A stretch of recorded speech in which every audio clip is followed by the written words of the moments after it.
Hello everyone, स्वागत है आप सभी का इस यूट्यूब चैनल हिंदी हब पे। तो आज के इस वीडियो में हम पढ़ने वाले हैं यूपी बोर्ड का एक खंड काव्य। याद रखना, आज से हम लोग खंड काव्य पढ़ने वाले हैं, ठीक है। तो सबसे पहला जो खंड काव्य है उसका शीर्षक है मुक्ति दूत, ठीक है। और आप सबसे पहले जानेंगे जो मुक्ति दूत खंड काव्य लिखा है ये किसने लिखा है, यानी कि इसके लेखक, इसके रचनाकार कौन है। मुक्ति दूत खंड काव्य डॉक्टर राजेंद्र मिश्र ने लिखा हुआ है, ठीक है। तो आप पढ़ेंगे जब इस खंड काव्य में आपको 5 सर्ग पढ़ने हैं, ठीक है। अब बच्चे अक्सर सोचते हैं कि सर्ग क्या कहलाता है। सर्ग मतलब होता है अध्याय या फिर रचना, उसको आप कह सकते हैं, ठीक है। तो आज के इस वीडियो में मैं कोशिश करूंगी कि इस वीडियो को देखने के बाद इस खंड काव्य से रिलेटेड बच्चों से जितने भी क्वेश्चंस पूछे जाएं उनके आंसर्स आप सभी पे बन जाए, ठीक है। चलो, तो सबसे पहले स्टार्ट करते हैं हमारा प्रथम सर्ग। याद रखना, सर्ग का मतलब होता है अध्याय या फिर रचना, ठीक है। तो ये जो मुक्ति दूत खंड काव्य है इसमें राजेंद्र मिश्र ने महात्मा गांधी के बारे में बताया है। तो इससे किसी भी तरीके के क्वेश्चंस बन के पूछे जा सकते हैं। मान लो क्वेश्चन पूछ लिया जाए कि मुक्ति दूत खंड काव्य के प्रथम सर्ग का वर्णन संक्षिप्त में कीजिए। संक्षिप्त का मतलब होता है छोटे रूप में करना। तो आपको ये जो 5 सर्ग हैं, याद रखना इस खंड काव्य में आपको 5 सर्ग दिए गए हैं, यानी कि 5 अध्याय दिए गए हैं, ठीक है। तो आपको इन अध्यायों को, इन सर्ग को बहुत ध्यान से समझना है, क्योंकि इसकी जो आप समरी समझेंगे, जो इसका सारांश समझेंगे, इसी से आपको क्वेश्चन आंसर्स एग्जाम में लिखनी है, ठीक है। मान लो जो प्रथम सर्ग है, पहले सर्ग से यही पूछ लिया जाए कि मुक्ति दूत खंड काव्य के आधार पर गांधी जी का चरित्र चित्रण कीजिए, ठीक है। कुछ भी क्वेश्चन बन के पूछे जा सकते हैं। उसके लिए आपको क्या करना है, इसके एक एक सर्ग को बहुत ध्यान से सुनना है, ठीक है। चलो, तो हम स्टार्ट करते हैं। और अगर आपने अभी तक इस चैनल को सब्सक्राइब नहीं किया है तो जल्दी से चैनल को सब्सक्राइब करो, साथ ही साथ वीडियो को लाइक करो, अपने सारे दोस्तों के साथ इसको शेयर करो। चलो, बहुत सारे बच्चे परेशान थे कि मैम खंड काव्य कब पढ़ाएंगे, ठीक है। तो आज हम पढ़ रहे हैं मुक्ति दूत खंड काव्य। चलिए ध्यान से सुनिए इसका प्रथम सर्ग। अब प्रथम सर्ग में क्या बताया गया, इसमें महात्मा गांधी के चरित्र की महानता बताई गई, ठीक है। याद रखना, बहुत ध्यान से आपको सुनना है। आपसे कैसे भी तरीके से घुमा फिरा के क्वेश्चंस पूछे जा सकते हैं। आपको बस ध्यान से उसको समझना है कि उसमें आखिर लिखा क्या है, बातें क्या बताई हैं, ठीक है। तो लिखा है कि प्रथम सर्ग में महात्मा गांधी के चरित्र की महानता के बारे में बताया गया है। अब लिखा है, कवि ने, जो राजेंद्र मिश्र हैं, तो कवि ने महात्मा गांधी को अवतार के रूप में स्वीकार किया, ठीक है। अब मान लो पूछ लिया जाए कि महात्मा गांधी के चरित्र की विशेषताएं, तो इस खंड काव्य में आपको जो जो उनके बारे में सुनने को मिल रहा है, जो जो पढ़ने को मिल रहा है, उसी सब को आपको अपने आंसर में लिख देना है, ठीक है। चलिए, लिखा है, गांधी जी भारतवर्ष के ही नहीं अपितु, मतलब जो गांधी जी थे वो भारतवर्ष के नहीं अपितु पूरे विश्व के संकट का निवारण करने के लिए उसी प्रकार अवतरित हुए जिस प्रकार। अब यहाँ पे लिखा है कि जो गांधी जी हैं वो ना सिर्फ भारत के संकटों को, भारत की परेशानियों को दूर करने के लिए उन्होंने जन्म लिया, बल्कि हमारे विश्व में जितनी भी बुराइयां थी उन सब को महात्मा गांधी ने, उन सब को खत्म करने के लिए आंदोलन चलाए हैं, ठीक है। अगर यही पूछ लिया जाए कि महात्मा गांधी किसके पुजारी थे, तो महात्मा गांधी अहिंसा के पुजारी थे, ठीक है। क्लियर है। चलिए, यहाँ पे लिखा है, गांधी जी भारतवर्ष के लिए ही नहीं बल्कि सारे विश्व के संकट का निवारण करने के लिए उसी प्रकार उन्होंने जन्म लिया जिस प्रकार भगवान राम, कृष्ण, गौतम बुद्ध, महावीर स्वामी, ईसा मसीह, मोहम्मद साहब और गुरु नानक आदि ने आदि पुरुष भगवान के रूप में, आदि जो भी ये लोग हैं, ये महापुरुष के रूप में इन्होंने धरती पर जन्म लिया। अवतरित का मतलब होता है जन्म लेना, ठीक है। तो आपको इसमें बेसिकली क्या बताया गया है कि जिस प्रकार से भगवान राम ने, कृष्ण ने और गौतम बुद्ध ने धरती पर जन्म लिया था लोगों के कष्टों का निवारण करने के लिए, उसी प्रकार महात्मा गांधी ने जन्म लिया था।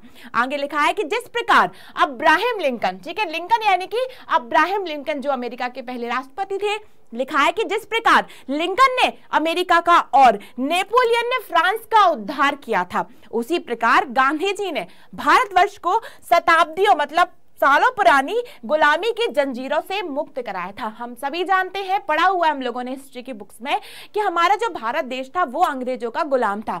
तो महात्मा गांधी ने हमारे भारत देश को अंग्रेजों की गुलामी से मुक्त कराया था। लिखा है कि उसी प्रकार गांधी जी ने भारतवर्ष को सालों पुरानी गुलामी की जंजीरों से मुक्त करवाया है। अगर पूछ लिया जाए गांधी जी के चरित्र की विशेषताएं तो आप ये सब पॉइंट टू पॉइंट लिख सकते हैं। ठीक है, आगे लिखा है, अब यहाँ प्रथम सर्ग की बात चल रही, तो प्रथम सर्ग में आपको गांधी जी के परिचय, उनके जीवन परिचय के बारे में बताया गया है।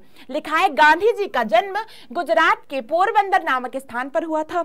उनके पिता का नाम था श्री करमचंद्र गांधी। गांधी जी के जीवन पर उनकी माता के चरित्र की रही कि गहरी छाप रही, मतलब उनका जीवन जो था उनकी माता के जीवन से प्रभावित था।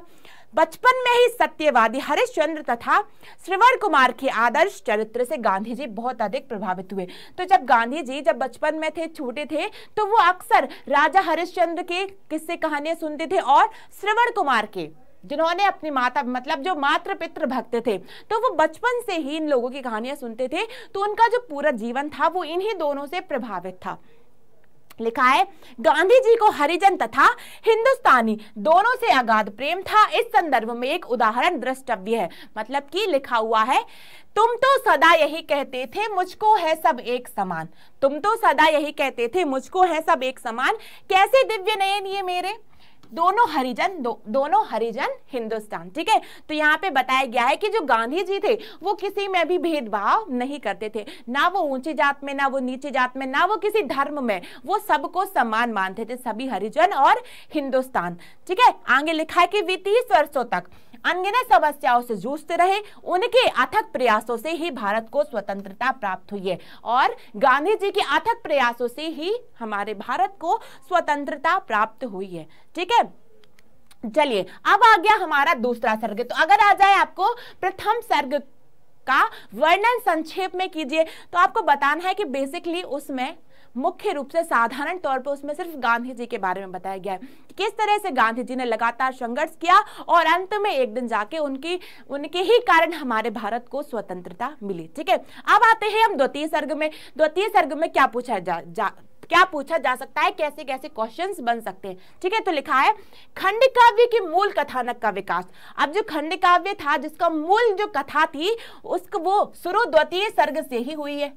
ठीक है, लिखा है, एक बार गांधी जी ने सपने में देखा, स्वप्न मतलब सपने में देखा, अपनी माता को, जिससे गांधी जी को अपनी माता द्वारा दी गई समस्त शिक्षाएं याद हो आई।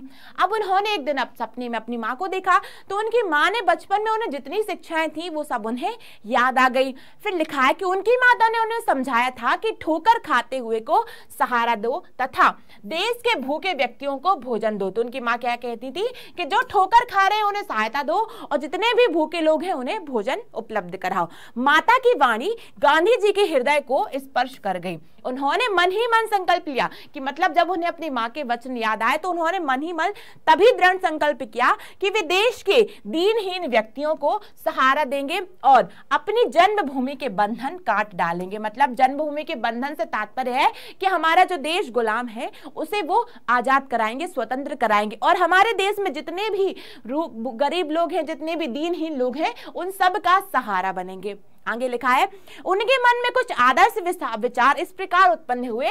लिखा है कि सभी भारतवासी उनके सगे भाई हैं। मतलब भारत में जितने भी लोग हैं, चाहे वो हिंदू हैं, मुस्लिम हैं, गरीब हैं, अमीर हैं, छोटी जात के हैं, बड़ी बात, जितने भी लोग हैं वो सभी उनके भाई हैं। यदि देश का एक भी बालक नंगा भूखा है तो मुझे सुख प्राप्त किस प्रकार होगा। ठीक है, अछूतों को भी उस ईश्वर ने पैदा किया है। इन अछूतों ने उच्च वर्णों के प्रति सहानुभूति प्रकट की है, फिर इनके प्रति भेदभाव कैसे रखा जा सकता है। तो उन्होंने देखा कि किस प्रकार से उस वक्त, मतलब गांधी जी का जो दौर था, उस वक्त समाज में प्रथाएं चलती थी, बहुत सारी कुप्रथाएं चलती थी, लोग अछूतों के साथ बुरा व्यवहार करते थे। ठीक है, तो वो उनका कहना था कि जब सभी लोग भाई हैं, जब सबको ईश्वर ने समान रूप से जन्म दिया है, जब ईश्वर के लिए सब एक है, तो आखिर हमारे समाज में ये भेदभाव क्यों फैला हुआ है।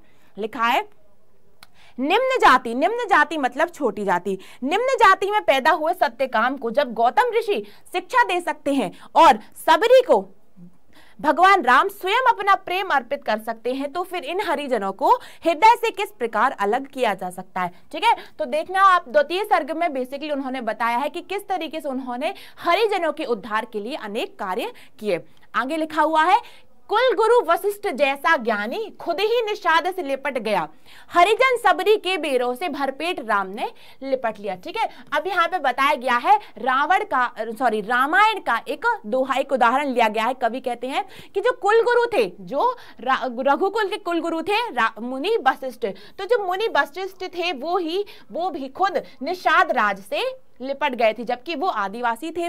और जो राम थे, जो साक्षात ईश्वर थे, उन्होंने भी हरिजन जो सबरी थी वो निम्न जाति की, तो उन्होंने भी सबरी के बेरों से अपना पेट भरा हुआ था। तो यहाँ पर बताया गया है, कवि ने कहा है कि किस तरीके से हमारे शास्त्रों में भी सबको समान धर्म का, सबको समान दर्जा दिया जाता था, फिर आज हमारे समाज में ये भेदभाव क्यों किया जाने लगा। लिखा है, गांधी जी विचार करते हैं कि समाज में व्याप्त भेदभाव की भावना को हमें मिटाना ही होगा, और निर्धन और धनवान का जो भेद है वो ईश्वर द्वारा नहीं बल्कि हमारे समाज के द्वारा बना हुआ है। यदि किसी हरिजन के मंदिर में प्रवेश करने से मंदिर अपवित्र हो जाता है तो उस मंदिर में भगवान का वास नहीं हो सकता। अब मान लो आपके एग्जाम में एक प्रश्न पूछा जाए कि मुक्ति दूत खंड काव्य के किस सर्ग से आपको प्रेरणा मिली है। ठीक है, तो आपको किस सर्ग से आप प्रभावित हुए। ठीक है, तो आपको उसी सर्ग का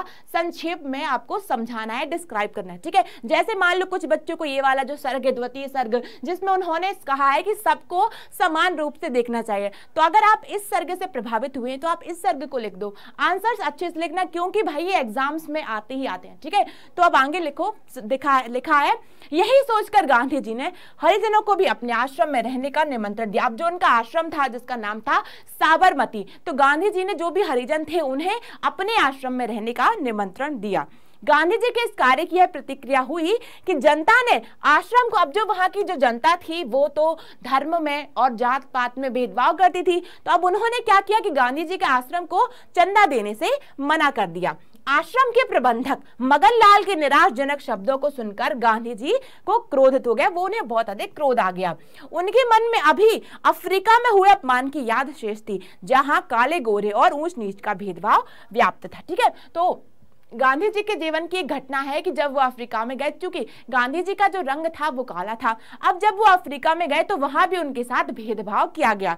तो यहाँ पे बताया क्या है कि किस तरह से उनके मन में वो घटना वापस से आ गई। गांधी जी ने कहा कि यदि जनता आश्रम के लिए चंदा नहीं देती है तो मैं हरिजनों की बस्ती में ही रह लूंगा और मैं पेड़ के नीचे सो लूंगा, परंतु मैं आदमी में कभी भी भेद नहीं कर सकता, कोई भेदभाव नहीं कर सकता। अर्थात मेरे जीते जी घृणा और द्वेष की आंधी नहीं चल सकती। आगे लिखा है कि गांधी जी कहते हैं पहले देश स्वतंत्र हो जाए, उसके बाद पहले जो हमारा देश जो अंग्रेजों का गुलाम है, पहले हम अपने देश को स्वतंत्र कर लें, उसके बाद में हरिजन समस्या का भी निवारण करूंगा। गांधी जी के इस कथन से आश्रम वासियों में नवीन चेतना जागृत हुई। वे गांधी जी के असाधारण गुणों से परिचित हुए, मतलब उन्हें पता चला कि जो गांधी जी हैं वो असाधारण प्रतिभा के धनी हैं। मतलब जब समाज में चारों तरफ लोग हरिजनों के साथ बुरा बर्ताव करते थे, उस वक्त गांधी जी उनको समान अधिकार दिलाने के लिए लड़ना चाहते थे। फिर लिखा हुआ है, एक बार गांधी जी ने स्वप्न में गोपाल कृष्ण गोखले को देखा। ठीक है, गोखले ने गांधी जी को स्वतंत्रता के मार्ग पर निरंतर चलने की प्रेरणा दी। गोखले ने आशा प्रकट की कि गांधी ही भारतवर्ष के मुक्ति दूत बनेंगे। अर्थात अब आप लोगों के दिमाग में एक बात आई होगी कि इस खंड काव्य का जो शीर्षक है उसे मुक्ति दूत क्यों कहा गया, क्योंकि इसमें गांधी जी के बारे में बताया गया, महात्मा गांधी के बारे में, अर्थात महात्मा गांधी को ही मुक्ति दूत कहा गया कि वो ही हमें, हमारे देश को अंग्रेजों की गुलामी से मुक्त कराएंगे, इसलिए क्या कहा गया उन्हें, मुक्ति दूत। ठीक है, फिर लिखा है कि गांधी जी ने देश की स्वतंत्रता के लिए मर मिटने के दृढ़ संकल्प को एक बार फिर मन ही मन में दोहराया। ठीक है। तो ये था हमारा द्वितीय सर्ग। तो ध्यान रखना, प्रथम सर्ग का अगर संक्षिप्त में परिचय पूछा जाए तो आपको बताना है कि प्रथम सर्ग में आपको गांधी जी के जीवन परिचय के बारे में बताया गया है, उनकी चारित्रिक विशेषताएं, उनके चरित्र के विशेषताओं के बारे में आपको बताया गया, ठीक है। अब दूसरे सर्ग में आपसे पूछा गया है कि किस तरीके से जो गांधी जी थे वो सबको समान अधिकार दिलाना चाहते थे। अगर क्वेश्चन पूछ लिया जाए कि मुक्तिदूत खंड काव्य के किस सर्ग ने आपको प्रभावित किया, तो आप जो भी सर्ग पढ़ रहे हैं याद रखना इसमें 5 सर्ग हैं, ठीक है, मतलब कि 5 अध्याय हैं। तो इन 5 अध्यायों को आपको बहुत ध्यान से पढ़ना होगा, ठीक है। और फिर उसके आधार पे आपसे पूछा जाए कि संक्षिप्त में समझाइए, तो आपको सिर्फ उसका छोटा रूप ही अपने एग्जाम की कॉपी में लिखना है, ठीक है। अब लिखा है इसका, अब आया हमारे सामने तृतीय सर्ग, जिसमें बताया गया है कि इस अध्याय में भारत की दुर्दशा और अंग्रेजों के अत्याचारों का वर्णन विस्तार से किया गया। अब जो तृतीय सर्ग है इसमें बताया गया है कि हमारे भारत की क्या दशा थी और किस प्रकार से जो अंग्रेज थे वो हमारे भारत पर लगातार अत्याचार करते थे, ठीक है। तो तृतीय सर्ग का अगर पूछा जाए तो आपको यही लिखना है कि इसमें क्या बताया गया है कि हमारे भारत की उस समय क्या दशा थी और किस प्रकार जो अंग्रेज थे वो हमारे देश पर अत्याचार करते थे। लिखा है, भारत देश में अंग्रेजों का शासन था। भारतवासी उस वक्त अपमान का जीवन जी रहे थे। केवल वही लोग सुखी थे जो अंग्रेजों के चाटुकार थे। मतलब उस वक्त ऐसा माहौल था कि जो लोग अंग्रेजों के साथ मिल गए थे, उन्होंने अंग्रेजों के साथ संधि कर ली थी, सिर्फ वही सुखी थे। बाकी भारत की जितनी भी जनता थी वो बुरी हालत में थी। लिखा है, गांधी जी ने भारत की दुर्दशा को ठीक प्रकार से समझा। फिर उन्होंने अंग्रेजों के प्रति पहले तो नम्रता की नीति अपनाई, किंतु अंग्रेजों का हृदय बदलता हुआ ना देखकर उन्होंने उनके विरुद्ध सविनय अवज्ञा आंदोलन चलाया, ठीक है। आपसे क्वेश्चन ये भी पूछा जाता है कि गांधी जी ने अंग्रेजों के प्रति कैसी नीति अपनाई। तो पहले तो गांधी जी ने अंग्रेजों के प्रति नम्रता की नीति अपनाई। उन्हें लगा कि जो अंग्रेज हैं वो बातों से समझ जाएंगे, लेकिन जब अंग्रेज उनकी बातों से नहीं समझे तो उन्होंने फिर अंग्रेजी सरकार के खिलाफ सविनय अवज्ञा आंदोलन का प्रारंभ किया, उसकी शुरुआत की।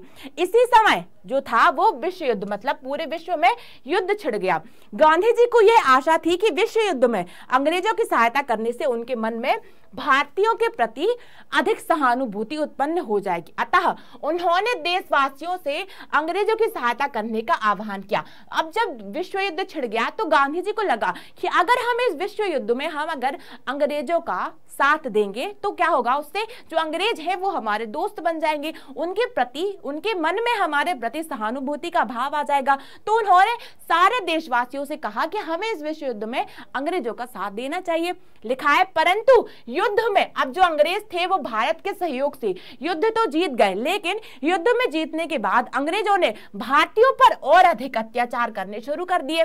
फिर लिखा है, अंग्रेजों द्वारा बनाए हुए काले कानून को गांधी जी ने विरोध किया।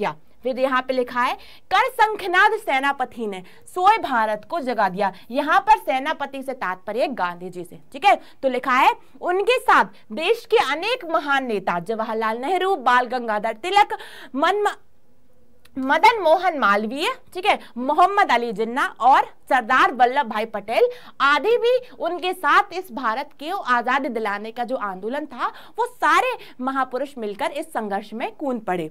इन्हीं दोनों क्या हो रहा था, इन्हीं दोनों जलियांवाला हत्याकांड चला था। लिखा है कि इन्हीं दोनों जलियांवाला बाग की अमानवीय घटना घटित हुई। सबको पता है कि किस तरीके से जलियांवाला बाग में जो अंग्रेजी सरकार थी उन्होंने मासूम लोगों को लगातार मार दिया था और कुछ को उन्होंने बंद करके जेल में डाल दिया था। लिखा है कि अंग्रेजों ने निरपराध, मतलब जो लोग निर्दोष थे, जिन्होंने कोई अपराध नहीं किया था, निरपराध भारतवासियों को बंदूकों की गोलियों से भून डाला। वैसाखी के अवसर पर अमृतसर के जलियांवाला बाग में अंग्रेजी शासन के विरुद्ध एक प्रस्ताव पारित करने के लिए जनता एकत्रित हुई थी। तभी अचानक जनरल, वहां के जो जनरल थे, जो जनरल डायर ने वहां आकर निहत्थी, मतलब जो जनता के पास कोई भी हथियार नहीं था, निहत्थी जनता पर गोलियों की बौछार कर दी और जो जलियांवाला बाग था वहां पर सर्वत्र, मतलब कि चारों तरफ खून ही खून फैल गया। इसका वर्णन करते हुए कवि आगे कह रहे हैं, तो ध्यान रखना, इसके तृतीय सर्ग में आपको जलियांवाला बाग हत्याकांड के बारे में बताया गया है कि किस तरह से जो अंग्रेज सरकार थी उन्होंने निर्दोष निहत्थे भारतीयों पर अंधाधुंध फायरिंग शुरू कर दी। इसका वर्णन लिखा है कि यह बाग खून में नहा चुका है। जलियांवाला बाग कहा था कि वहां पर चारों तरफ निर्दोष लोगों की हत्या हो रही थी, निर्दोष लोगों का जो खून था वो चारों तरफ फैला हुआ था। इस हृदय विदारक घटना से गांधी जी का हृदय रोष से मतलब कि क्रोध से भर गया। अब उन्होंने यह अच्छी तरह से समझ लिया कि भारतवर्ष में अंग्रेज जाति अधिक दिनों तक नहीं रह सकती। अब जब गांधी जी ने सोचा था कि अगर हम विश्व युद्ध में अंग्रेजों की सहायता करेंगे तो अंग्रेज हमारे प्रति अच्छे हो जाएंगे, लेकिन हुआ इसके बिल्कुल विपरीत। जैसे ही अंग्रेजों ने विश्व युद्ध जीत लिया, वो भारत के लोगों पर और अधिक अत्याचार करने लगे। ठीक है, तो अगर आपसे पूछा जाए कि मुक्ति दूत खंड काव्य के तृतीय सर्ग का संक्षेप में वर्णन कीजिए, तो यही सारी बातें आपको अपने आंसर में अपनी कॉपी में लिखनी है कि किस तरीके से अंग्रेजों ने उन पर अत्याचार करने शुरू कर दिया और किस तरीके से जलियांवाला हत्याकांड हुआ। ठीक है, चलिए अब आए हम चतुर्थ सर्ग में। अभी तक हम लोग 3 सर्ग पढ़ लिए हैं। ठीक है, चतुर्थ सर्ग में मतलब कि चौथे अध्याय में बताया गया है कि इस सर्ग में गांधी जी द्वारा चलाए गए अनेक आंदोलन का वर्णन किया। अब जो चौथा सर्ग हम पढ़ रहे हैं, इसमें गांधी जी ने देश को आजाद करने के लिए जितने भी आंदोलन चलाए थे उनका वर्णन हुआ है।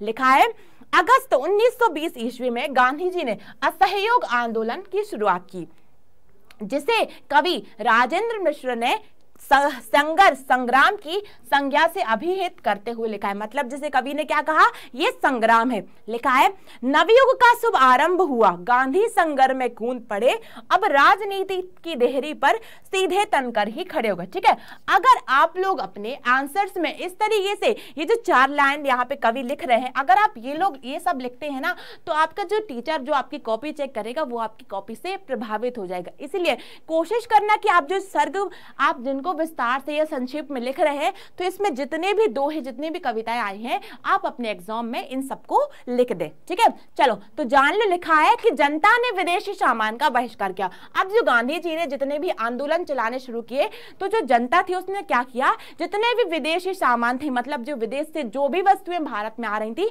इन सब का बहिष्कार करना शुरू कर दिया।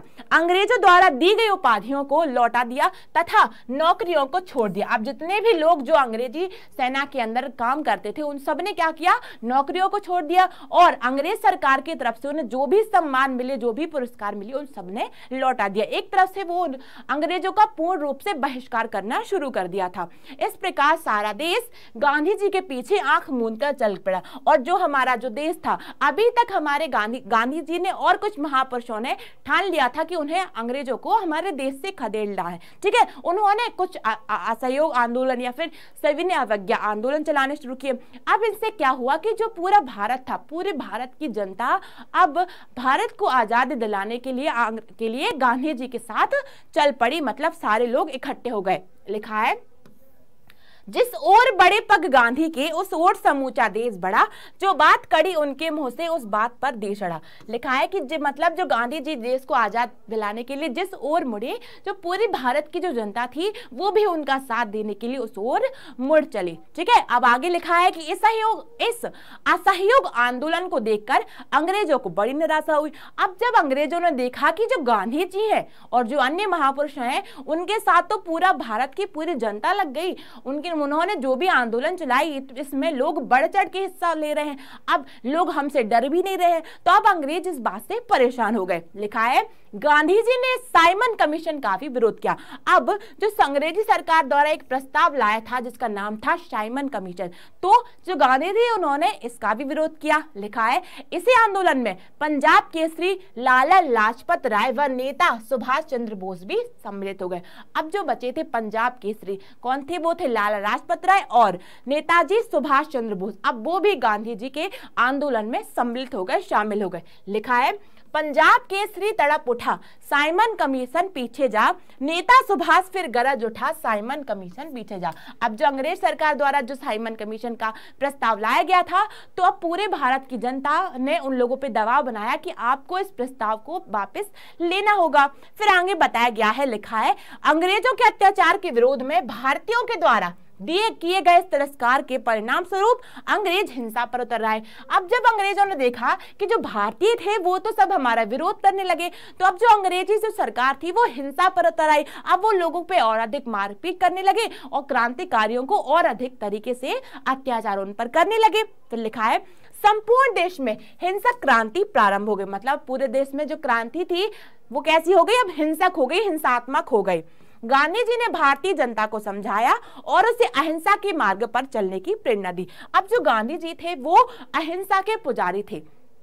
उन्होंने हमारे भारत की जनता को समझाया कि हमें अहिंसा और सत्य के मार्ग पर ही चल के हमें आजादी चाहिए। उन्होंने इस तरीके से सारी भारत की जनता को समझाया। उन्होंने नमक कानून तोड़ने के लिए एक दांडी यात्रा की, उन्हें गिरफ्तार कर लिया। अब गांधी जी ने एक और आंदोलन चलाया जिसका नाम था नमक कानून, ठीक है। अब उन्होंने इसके लिए दांडी यात्रा की। अब इसके लिए क्या हुआ, उनके साथ जो भी बड़े बड़े नेता जैसे सरदार वल्लभ भाई पटेल थे, इनको सरकार ने, अंग्रेजी सरकार ने गिरफ्तार कर लिया। फिर धीरे धीरे अंग्रेजी सरकार ने गांधी जी को भी गिरफ्तार कर लिया। लिखा है इसके बाद संपूर्ण देश में सत्याग्रह आंदोलन छिड़ गया। अब जब लोगों ने देखा कि हमारे जो नेता थे, जो नेतृत्व कर रहे थे इस आंदोलन का, उन्हें ही गिरफ्तार कर लिया, तो सारी जनता में रोष उत्पन्न हो गया, क्रोध हो गया।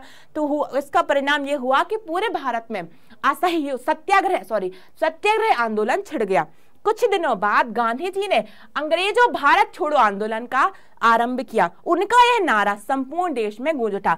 फिर लगातार एक के बाद अंग्रेजी सरकार को भारत से भगाने के लिए जो महात्मा गांधी थे, उन्होंने एक के बाद एक कई बड़े बड़े आंदोलन किए, जिसमें से था सत्याग्रह आंदोलन और उसके बाद अंग्रेजों भारत छोड़ो आंदोलन, ठीक है। फिर लिखा है कि इस आंदोलन में विदेशी वस्तुओं की होली जलाई गई। अब जो भारत छोड़ो आंदोलन था उसमें विदेश की जितनी भी वस्तुएं थी उनकी होली जलाई गई और उन सभी थानों में आग लगा दी गई। रेलवे लाइनों को उखाड़ फेंका गया तथा सड़कों और पुलों को तोड़ दिया गया। इस समय अंग्रेजों का दमन चक्र भी समस्त सीमाओं को पार कर गया था।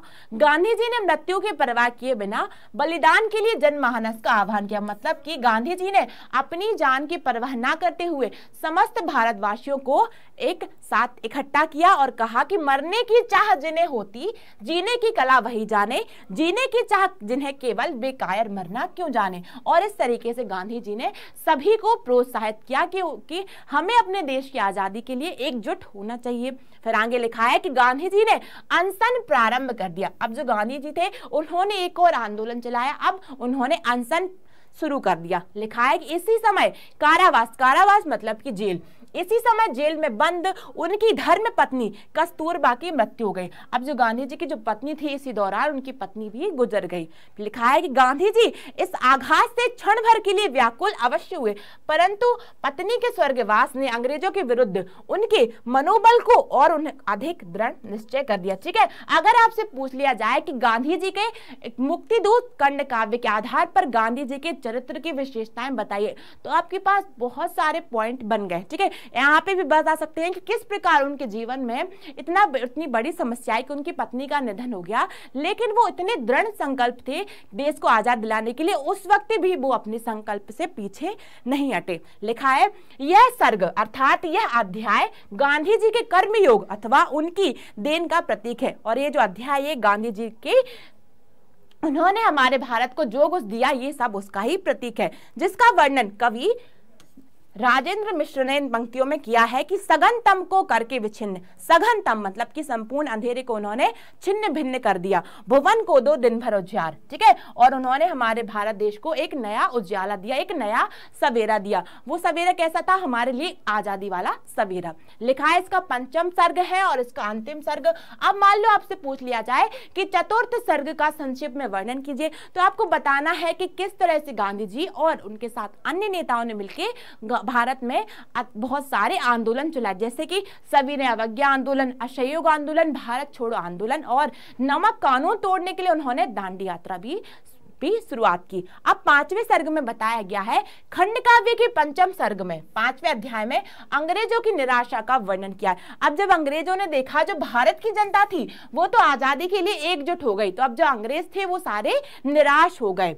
1945 ईस्वी में द्वितीय महायुद्ध के समाप्त हो जाने पर विश्व की राजनीति में भी परिवर्तन हुआ। अब जो विश्व युद्ध समाप्त हुए तो पूरे विश्व की राजनीति थी वो भी बदल गई। इंग्लैंड में चुनाव हुए और वहां मजदूर दल की सरकार बनी। इंग्लैंड के प्रधानमंत्री एटली ने घोषणा की कि जून 1947 मतलब कि 1947 से पूर्व ही अंग्रेज भारत छोड़ देंगे। अब क्या हुआ, जब इंग्लैंड में नई सरकार आई, ठीक है, तो वहां के जो राष्ट्रपति थे, जो वहां के प्रधानमंत्री थे एटली, उन्होंने कहा कि 1947 से पहले ही जितने भी अंग्रेज थे वो भारत को छोड़ देंगे, ठीक है, मतलब वो भारत को आजाद कर देंगे। इस सूचना से संपूर्ण देश में मतलब पूरे देश में प्रसन्नता की लहर दौड़ गई कि भाई अब तो हमारा जो भारत है वो आजाद होने वाला है। तो जैसे ही सबको ये खबर पहुंची सब तक तो सारे चारों ओर प्रसन्नता का, खुशी का माहौल बन गया। लेकिन इसी समय अंग्रेजों के षड्यंत्र और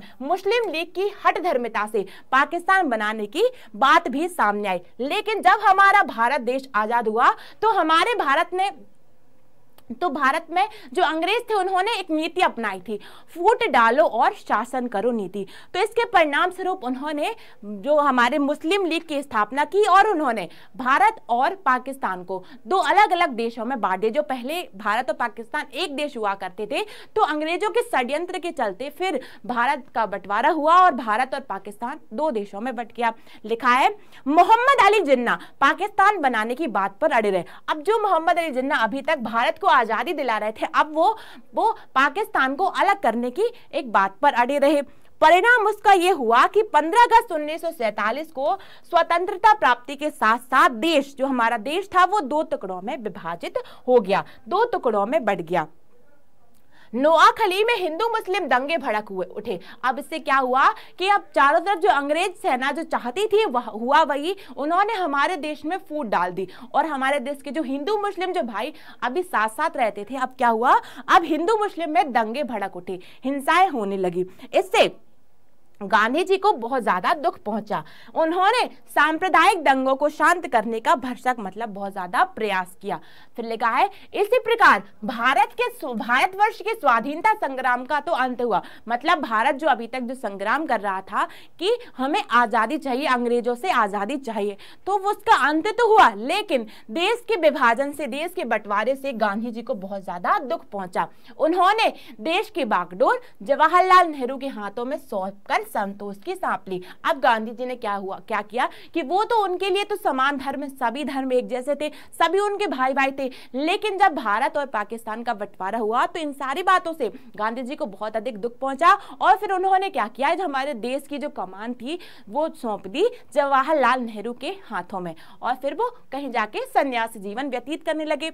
अब खंड काव्य के अंत में गांधी जी साबरमती आश्रम में बैठकर देश के प्रति किए गए अपने महान कार्यों का विश्लेषण करते हुए दिखाए गए हैं। अब अगर पूछा जाए कि मुक्तिदूत खंड काव्य के अंतिम सर्ग में क्या बताया गया है, तो इसमें बताया गया है कि किस तरह से हमारा भारत देश आजाद तो हुआ लेकिन हमारा भारत देश को दो भागों में विभाजित कर दिया, भारत और पाकिस्तान के रूप में। ठीक है, फिर कहा है कि वे भारत के उज्जवल भविष्य की कामना करते हैं और महात्मा गांधी भारत के उज्जवल भविष्य की, सुनहरे भविष्य की कामना करते हैं। और इसी के साथ जो खंड काव्य है वो समाप्त हो जाता है। अंत में लिखा गया है रहो खुश मेरे हिंदुस्तान, तुम्हारा यम हो मंगल मूल, सदा महके मन बन चंदन चारू, तुम्हारी अगनाई की धूल। ठीक है, तो इस पूरे खंड काव्य में आप देखेंगे तो इस पूरे खंड काव्य में बताया गया है कि किस तरीके से जो महात्मा गांधी थे वो हमारे भारत देश के लिए एक मुक्ति दूत बनकर सामने आए और उन्होंने हमारे देश को आजाद दिलाने के लिए बहुत सारे आंदोलन किए। ठीक है, तो याद रखना मुक्ति दूत खंड काव्य आपके एग्जाम में पूछा जाएगा और इसमें 5 सर्ग है। आपको इन्हीं 5 सर्ग में से क्वेश्चन पूछे जाएंगे, तो ध्यान से इस वीडियो को देखना, समझना कि इसके एक एक सर्ग में, एक एक अध्याय में आखिर बताया क्या गया। ठीक है, तो मुझे उम्मीद है कि आपको ये वीडियो समझ में आया होगा और अगर आपने चैनल को सब्सक्राइब नहीं किया है तो जल्दी से चैनल को सब्सक्राइब करो, साथ ही साथ वीडियो को लाइक करो। मिलते हैं हमारे अगले वीडियो में, तब तक के लिए अपना ध्यान रखिए। Bye bye, take care.